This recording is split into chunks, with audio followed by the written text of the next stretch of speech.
दोस्तों अक्सर लोग ऐसे हालात में भी फंस जाते हैं जहां से उनका जिंदा बच पाना नामुमकिन होता है। फिर या तो उन्हें किडनैप कर लिया जाता है या फिर वो ऐसी जगह फंस जाते हैं जहां उनकी मदद करने वाला कोई भी नहीं होता है। फैक्चुअल टीवी को देखने और सुनने वालों को अस्सलामुअलैकुम। दोस्तों कहीं फंस जाने की सूरत में इंसान को हमेशा दिमाग से काम लेना चाहिए और कभी हिम्मत नहीं हारनी चाहिए। आज की इस वीडियो में हम ऐसे छुपे हुए मैसेजेस के बारे में बात करने वाले हैं जिनकी वजह से फंसे हुए लोगों की जान बचा ली गई। तो आइए शुरू करते हैं।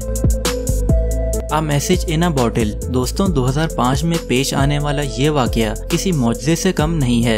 ये बात है मई 2005 की, जब एक ट्रांसपोर्ट शिप पेरू और इक्वाडोर ममालिक से 88 मुसाफिरों को लेकर यूएस की तरफ जा रही थी। इस शिप में कुछ स्मगलर्स भी मौजूद थे जो कि इन मुसाफिरों से कई हजारों डॉलर लेकर इन्हें इल्लीगली यूएस पहुंचा रहे थे। अभी ये शिप कोस्टा रिका के साहिल से कुछ दूरी पर गुजर ही रही थी कि अचानक इसका इंजन बंद हो जाता है। असल में इस शिप के अंदर पंपिंग सिस्टम मौजूद नहीं था, जिसकी वजह से इंजन के अंदर पानी भर चुका था। ऐसे हालात में स्मगलर्स काफी ज्यादा घबरा गए और शिप पर मुसाफिरों के लिए मौजूद तमाम जरूरी सामान लेकर दूसरी शिप में फरार हो गए। अब ये 88 मुसाफिर बिना किसी खाने और पानी के समंदर के बीच एक खराब शिप में बुरी तरह फंस चुके थे कि अचानक इनमें से एक औरत के दिमाग में एक ऐसा तरीका आता है जिसकी वजह से इन तमाम लोगों की जानें बच जाती हैं। ये लोग मदद के लिए एक पर्चा लिखकर उसे बोतल में बंद करके समंदर में बहा देते हैं कि शायद ये बोतल किसी को मिल जाए और उन्हें बचा लिया जाए। दोस्तों हैरानी वाली बात तो ये है कि ये बोतल सालों तक समंदर में इधर उधर जा सकती थी, लेकिन इन लोगों की किस्मत थी कि ये बोतल एक रे डी रियास नाम की शिप के मछुआरों को मिल गई। बोतल के अंदर मौजूद पर्चे को खोलकर देखा गया तो उसके ऊपर प्लीज हेल्प अस लिखा हुआ था। मछुआरों ने फौरन ही लोकल अथॉरिटीज को आगाह कर दिया और फाइनली 3 दिन के अंदर इन फंसे हुए लोगों को रेस्क्यू कर लिया गया।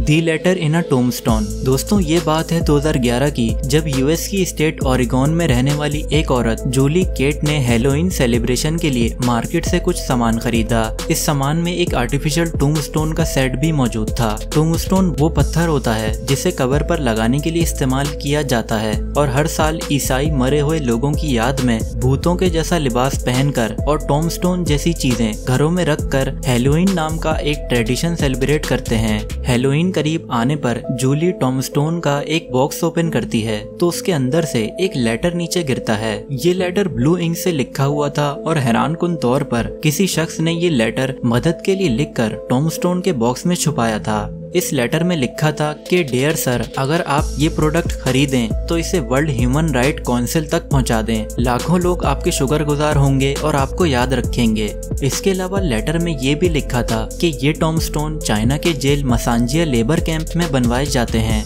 जहां कैदियों से हफ्ते के 7 दिन तक रोजाना 15 घंटे काम करवाया जाता है और उन्हें शदीद खतरनाक सजाएं दी जाती हैं, जिसकी वजह से ज्यादातर कैदी वहां सुसाइड कर रहे हैं। ये पढ़कर जूली काफी शौक रह गई और उसने हर मुमकिन कोशिश की इस स्टोरी को वायरल करने की। कुछ अरसे बाद न्यूयॉर्क टाइम न्यूज वालों ने जूली से राब्ता किया और कहा कि उन्होंने इस लेटर लिखने वाले शख्स को ढूंढ लिया है। इस शख्स का नाम सन गी था, जो कि 2008 से 2010 तक मसांजिया जेल में कैद था और इसने इसी तरह के 20 लेटर लिखकर टॉमस्टोन के बॉक्सेस में छुपाए थे। ये स्टोरी अब न्यूज में आ जाने की वजह से 2012 में चाइनीज गवर्नमेंट ने मसांजिया लेबर कैंप को बंद करके यहाँ से 1,60,000 लोगों को आजाद कर दिया और इस तरह सन गी के एक लेटर की वजह से बेशुमार लोगों की जान बच गई।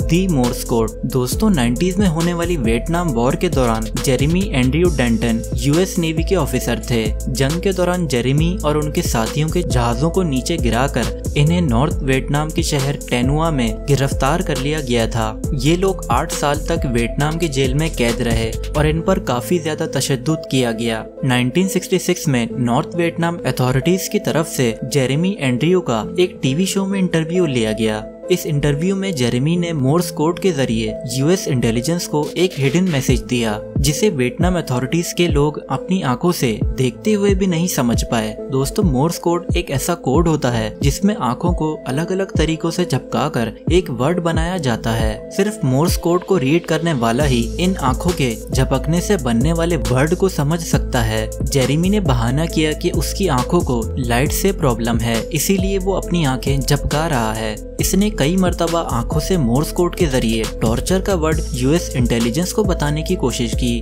जिसका मतलब था कि इन्हें शदीद टॉर्चर किया जाता है। 22 फरवरी 1973 में जेरेमी और उनके साथ बहुत से यूएस आर्मी के कैदियों को वियतनाम के कैपिटल सिटी हैनोई में आजाद कर दिया गया। मुल्क वापस आने पर जेरेमी को उसकी बहादुरी और इंटरव्यू में हिडन मैसेज देने की वजह से नेवी क्रॉस और बहुत से बड़े मेडल से नवाजा गया। नोट इन दी प्लेन। दोस्तों ये बात है 2011 की, जब अलास्का एयरलाइन की एक फ्लाइट सिएटल शहर से सैन फ्रांसिस्को जा रही थी। इस प्लेन में शीलिया फ्रेडरिक नाम की एक एयर होस्टेस भी मौजूद थी, जिसे फ्लाइट अटेंडिंग में 10 साल का एक्सपीरियंस था। फ्लाइट की शुरुआत से ही शीलिया 2 पैसेंजर पर नजर रखी हुई थी, जो दिखने में किसी भी तरह नॉर्मल नहीं थे। इनमें से एक एजेड शख्स था जिसने महंगे तरीन कपड़े पहने हुए थे, और उसके साथ एक बच्ची थी जो काफी ज्यादा डरी हुई थी। एयर होस्टेस को शक था कि इस बच्ची को टॉर्चर करके किडनैप किया हुआ है। शीलिया ने बच्ची से बात करने की कोशिश भी की, लेकिन उस आदमी ने बच्ची को बात करने से मना कर दिया। अब शीलिया ने प्लेन के बाथरूम में एक पेपर पर "क्या तुम ठीक हो" लिख कर रख दिया और चुपके से उस बच्ची को बाथरूम जाने को कहा। बच्ची के बाथरूम से वापस आने के फौरन बाद ही जब शीलिया ने वही पेपर वापस जाकर देखा तो उस पर "प्लीज हेल्प मी" लिखा हुआ था। शीलिया ने फौरन ही ये सारी बात पायलट को बता दी और पायलट ने लैंडिंग से पहले ही सैन फ्रांसिस्को की पुलिस को इन्फॉर्म कर दिया। लैंडिंग होते ही उस किडनैपर को अरेस्ट कर लिया गया और इस तरह शीलिया फ्रेडरिक की हाजिर दिमागी और एक पेपर पर लिखे हुए मैसेज की वजह से एक बच्ची की जान बच गई। Pizza order rescue. दोस्तों एक दिन फ्लोरिडा स्टेट के एक पिज्जा हट में पिज्जा ऑर्डर की एक ऐसी रिक्वेस्ट आई जिसे शायद पिज्जा ऑर्डर की हिस्ट्री में आज तक नहीं देखा गया था। असल में फ्लोरिडा शहर के एवॉन पार्क में रहने वाली एक औरत जिसका नाम शेरिल ट्रेडवे था, एक दिन शेरिल की छोटी सी बात पर उसके बॉयफ्रेंड से लड़ाई हो गई। इसके बॉयफ्रेंड का नाम ईथन नेकिसन था। ईथन ने शेरिल के 3 बच्चों समेत उन पर तशद्दुद करके उन्हें घर में ही किडनैप कर लिया और टॉर्चर किया कि अगर उन्होंने भागने की कोशिश की तो वो सबको मार डालेगा। कुछ घंटों बाद शेरिल ने ईथन से रिक्वेस्ट की कि उसके बच्चों को भूख लगी है और अगर वो बाहर नहीं जा सकते तो वो उन्हें एटलीस्ट मोबाइल से ही ऑनलाइन खाना ऑर्डर करने दे। इस बार शेरिल लकी थी कि ईथन ने उसे मोबाइल में पिज्जा हट की एप्लीकेशन ओपन कर दी। यहाँ शेरिल ने अपने दिमाग का सही इस्तेमाल करते हुए पेपरोनी पिज्जा ऑर्डर करने के साथ ही एक हिडन मैसेज लिख दिया कि "please help me 911 to me", और इसने ऑर्डर के कमेंट में 911 हॉस्टेज हेल्प भी लिख दिया। पिज्जा स्टाफ ये ऑर्डर देखकर हैरान रह गए और पिज्जा हट की मैनेजर कैंडी हैमिल्टन का कहना था कि उन्होंने पिछले 28 सालों में ऐसा कुछ नहीं देखा है। हैमिल्टन ने फौरन ही पुलिस को इन्फॉर्म कर दिया और पुलिस ने ईथन नेकिसन को गिरफ्तार करके शेरिल और उसके 3 बच्चों की जानें बचा ली। दोस्तों वीडियो पसंद आई हो तो वीडियो को लाइक और शेयर कर दें और मजीद ऐसी वीडियोस देखने के लिए चैनल को सब्सक्राइब कर लें ताकि आपको नई वीडियोस की नोटिफिकेशंस मिलती रहें। मिलते हैं आपसे अगली इंफॉर्मेटिव वीडियो में। अपना ख्याल रखिएगा। खुदा हाफिज।